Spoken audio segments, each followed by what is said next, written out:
Right now, somewhere in your memory, there is a version of you that no longer exists. Not the you from 5 years ago. Not the you from last year. A version of you from a Tuesday afternoon when you were 7, sitting somewhere, feeling something, and that moment is completely gone. Not faded, not blurry, gone, as if it never happened. As if that child who wore your face and looked out through your eyes was someone else entirely. Here is what makes that strange. You were there for every second of it. You watched it happen in real time, from the inside. And yet, if someone asked you to describe what you did on a random Wednesday in 2009, the smell of that morning, the light in the room, you would have nothing. Not a fragment. Just a wall. The average human life contains roughly 700,000 waking hours. Most people can genuinely recall, in any real detail, perhaps a few hundred. That means somewhere between 99 and 99.9% of your actual lived experience has simply vanished. And here is the part that should stop you cold. You are forgetting right now. This moment, the particular quality of light wherever you are, the way your body feels, is already being erased. The vast majority of what happens to you today will be completely unreachable by the end of next week. Your brain is not keeping a record of your life. It never was. So the question is not why you have forgotten so much. The question is why you assumed you were supposed to remember at all. Most people assume memory works like a camera. You live a moment. The brain records it. It sits there in storage, maybe fading at the edges with time. But the original file exists somewhere. You just press play. That is not how it works. In 1932, British psychologist Frederick Bartlett ran a series of experiments that quietly destroyed everything scientists believed about human memory. He asked participants to read an unfamiliar folk story, then recall it weeks later. What he found was not that people forgot parts of the story. They had rewritten it. Details that didn't fit their expectations were replaced with ones that did. Strange elements were smoothed over. The story that came back out of memory was not the story that went in. It was a new story, one that made more sense to the person remembering it. The brain does not record the past. It reconstructs it. Every time you remember something, you are not playing back a file. You are rebuilding it from scratch, using fragments, emotion, and what you currently believe to be true. And every time you rebuild it, you change it slightly. That memory of your mother's voice, your first day somewhere, that one summer. Every time you've revisited it, you've altered it. What you carry now is not the original. It is a copy of a copy of a copy, each one drifting further from what actually happened. And that is only the first layer of how strange this gets. In 1994, neuroscientist Joseph Ledoux published research that reframed the entire architecture of human memory. The brain does not have one memory system. It has several, operating almost completely independently, filing different parts of your experience into different rooms with different keys. Your skills, how to ride a bike, how to type, live in one room. Your autobiographical memories, the ones that tell the story of your life, live in another. And your emotional memories, the ones that make your chest tighten when you hear a certain song even though you cannot remember why, live somewhere else entirely. The memories you think of as your life, the narrative, the sequence of events that makes you feel like a continuous person, live in a system called episodic memory. And this system is by far the most fragile thing in your brain. First to degrade under stress, most vulnerable to distortion.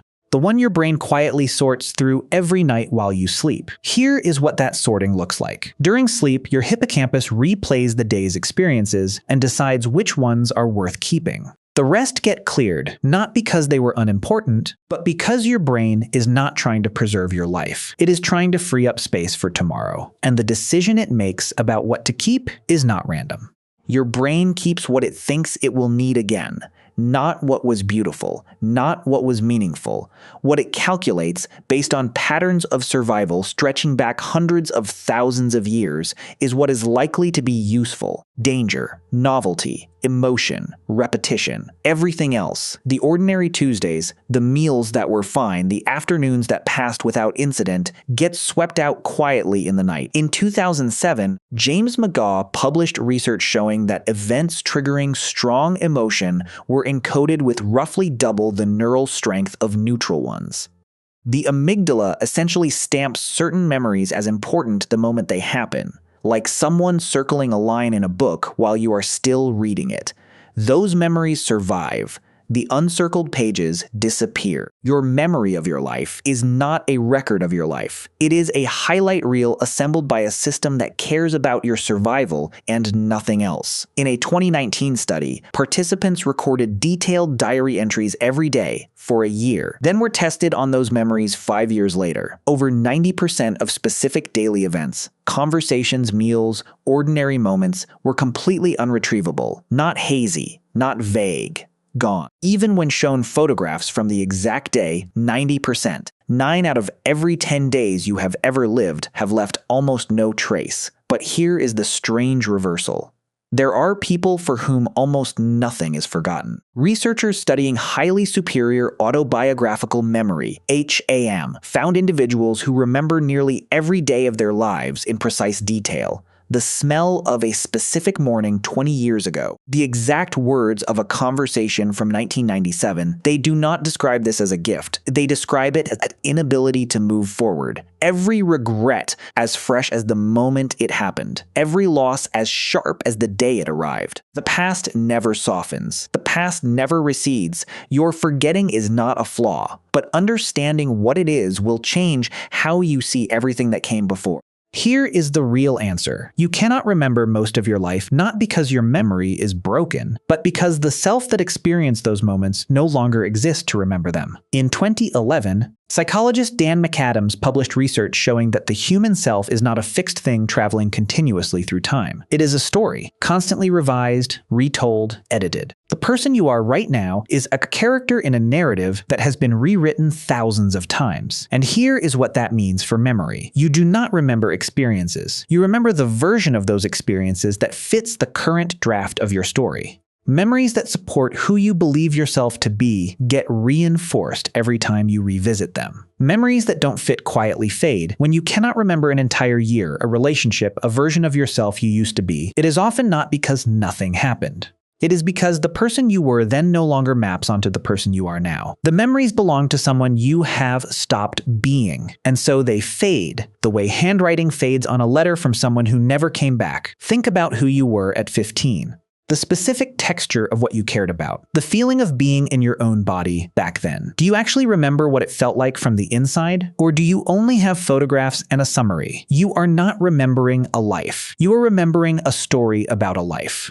Right now, without your permission, your brain is deciding which parts of today will still exist inside you in 5 years. Some small thread of this day might become the thing you tell someone 20 years from now, as if it were the most important moment of the year. You have no idea which thread it will be. Every version of you that has ever existed has been quietly dissolving, leaving behind only the fragments that fit the next version of the story. Tonight, when this day ends, most of it will begin to dissolve. Something might stay. A line from a conversation, a feeling you couldn't name, a moment where the light fell at a particular angle and something in you went quiet. Your brain will work while you sleep, deciding what gets carried forward and what gets left behind. By morning, the edges will already be softer. By next month, the day will likely be unreachable. And here is the strange mercy in that. You are not failing to hold on to your life. You are doing exactly what you were built to do, moving forward, traveling light, becoming the next version of yourself by gently releasing the last one.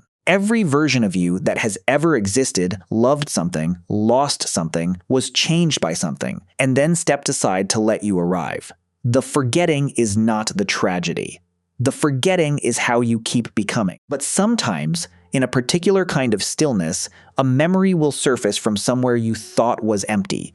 A room, a voice, the feeling of being small in the world and somehow not afraid of it. And in that half second, you will understand, without words, that your life has been larger than you will ever be able to remember. You were there for all of it. Right now, somewhere in your memory, there is a version of you that no longer exists. And for one brief moment, they are looking back.